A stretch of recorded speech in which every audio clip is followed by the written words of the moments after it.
Hey, what's up everyone? Welcome back to another ESO patch note video, and today is the moment of truth. We see what ZOS has responded with. They had a quick blurb, I think on Friday or Thursday of last week, saying that they had a few changes coming.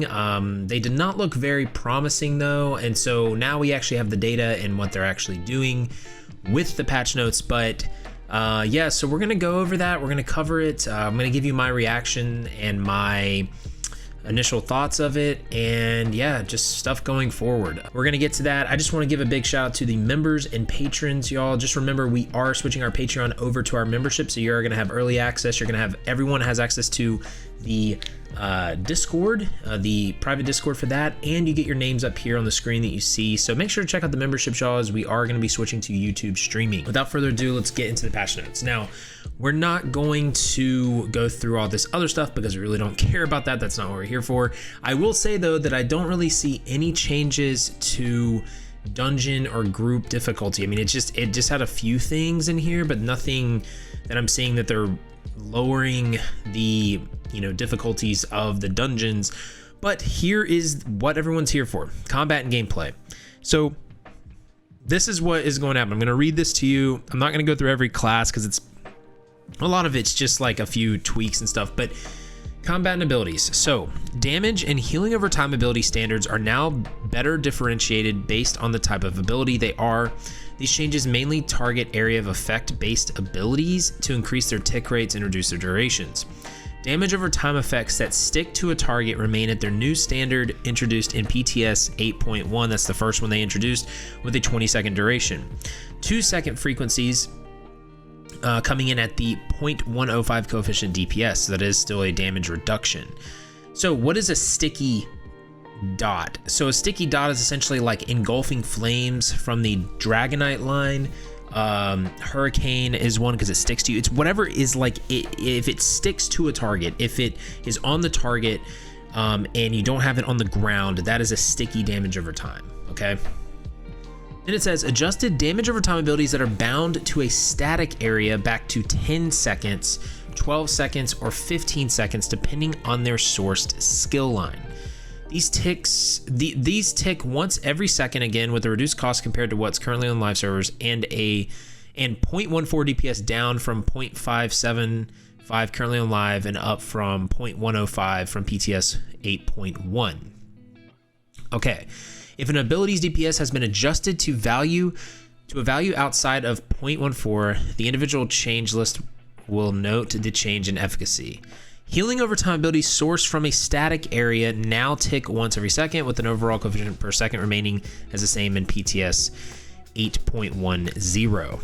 The developer comment says, after sifting through nothing short of mountains of feedback, we have identified some key areas that we've seen a lot of constructive criticism on. The main objectives of the adjustments listed above are as follows: improve reactive gameplay of ticking area of effect based abilities, better differentiate the gameplay elements of ticking area of effect based abilities and sticky ticking abilities, allow for more choice of speed and complexity of your rotation. We believe these changes empower these 3 points by condensing the effectiveness of these abilities. This will allow for a better area of effect events at higher risk, reward actions with more cost and micromanagement than sticky abilities. Mobility still counters them, but not as harshly as the first PTS patch, while reducing their costs compared to what's on the live, which helps alleviate the loss of recasting them early. On top of this, the increased tick rates for area of effects will vastly aid their responsiveness and retain some of the steady stream of healing needed for some harsher encounters. Okay, so what do I think about this? Well, there's first of all, I want to say that I don't know how this affects PvP. Okay, so if you're curious about PvP, I've heard that this still doesn't look great for PvP because just because of some of the changes. I've heard other PvPers talk about it. It doesn't seem like it's going to affect it much. But in regards to PvE and just in general here, so I'm glad that they at least are, they made the sticky, they differentiated the dots from sticky to non-sticky and the healing over times as well, because I think that will help. now that they tick every 1 second instead of every 2. And I'm glad that they adjusted a lot of the other AoEs or the other damage over times back to 10, 12, or 15 seconds, because I think that if you have them all at 20, I think that it is a little boring. So in regards to them hitting the goal of trying to make combat not as boring, I think that they did succeed in that. I do think that what they did there was nice. I do think that they did listen there, so I want to say that. So thank you for listening to that, because I do think that changing a lot of those damage over times back to 10, 12, 15 will make it better in regards to combat boringness or combat diversity, right? But I'm still concerned in a lot of ways, and I'm still just really kind of frustrated, because there still is a pretty big, according to this, it looks like there's still going to be a pretty big damage nerf. You know, they made the damage over time abilities that are not sticky. They're not that down. They're not that far down. They've only went from 0.1575 coefficient DPS to 0.14. So I don't think that's as drastic, because the other one was 0.105. So that's 33%. So like this one is probably like, I don't know, like 5 to 10% less. But the sticky damage over time effects are still at what they were at. They're still nerfed. So sticky damage over time effects are still at that same coefficient, and they tick every 2 seconds. So they're still doing significantly less damage. The other ones are not doing significantly less damage, and the time has been reduced, but I still think that overall damage over time is still being reduced, right? And they didn't mention anything about light and heavy attacks. So light and heavy attacks, I guess, are still going to be capped at that number that they mentioned before. And they did do a little bit of fixing for some of the classes and skills, so I think that's going to be helpful. But my main fear was the boringness in combat, and I do think that, again, they did do a decent job, I think, of addressing that.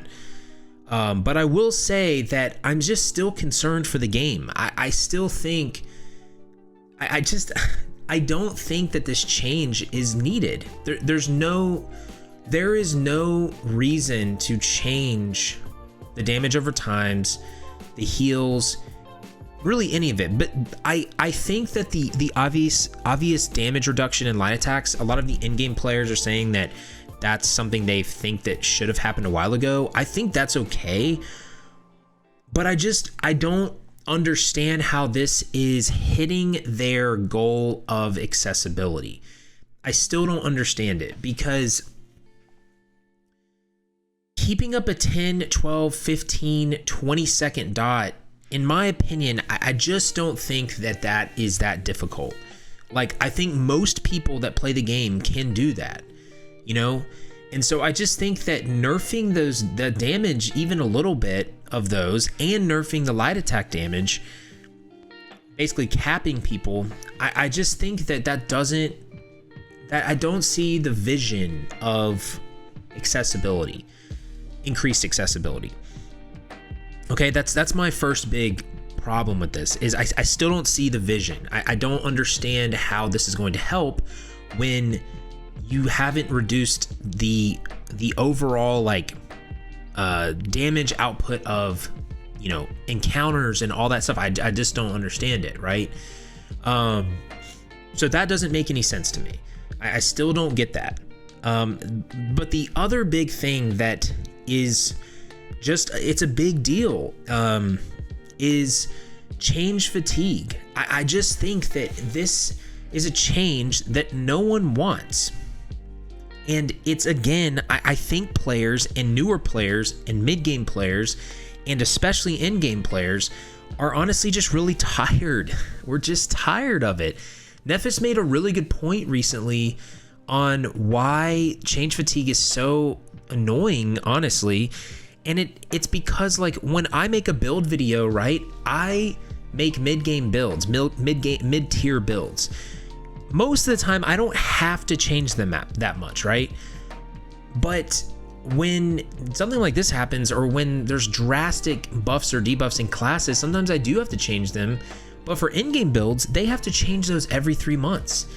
And I can see that that's exhausting, and it exhausts me too, because you get more confusion. Like more and more new players come in the game, and they don't understand what's going on. They think that this is a build they can use, and like it is most of the time, but then they get confused when their build changes, or they see a drastic difference in their build 3 months later.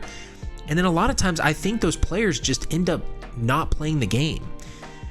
So that's my main concern with this. I'm interested to see what this looks like after week 5. I mean, I hope that maybe there's some more drastic changes. Maybe they up the damage some, they reduce damage of encounters. I like that they changed the timers. I think that that's gonna help.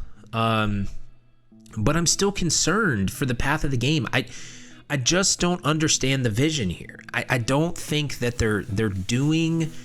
I don't think what they're trying to do is going to be effective, and I think it's just burning people out. And I'm really scared, because like I think a lot of people are just fed up with it, unfortunately. And so I'd like to see what you guys think down in the comment section. I don't know what's coming. I don't understand this in some ways. I still don't get it. I do think it's a step in the right direction, but I still think that there's a lot of things that they need to look at. I don't really understand why it's even going, like why this change is even proposed. Like I just don't even think they need to do it. So, but that's the end of my rant there. Or it's not really a rant, but that's the end of my discussion. Let me know what you think down in the comments, y'all. And yeah, we'll keep going week by week and trying to see what they have, and we'll see what it comes out on the live server. But thank you again to my members, y'all. Just remember to have faith, be great. I'll see you on ESO.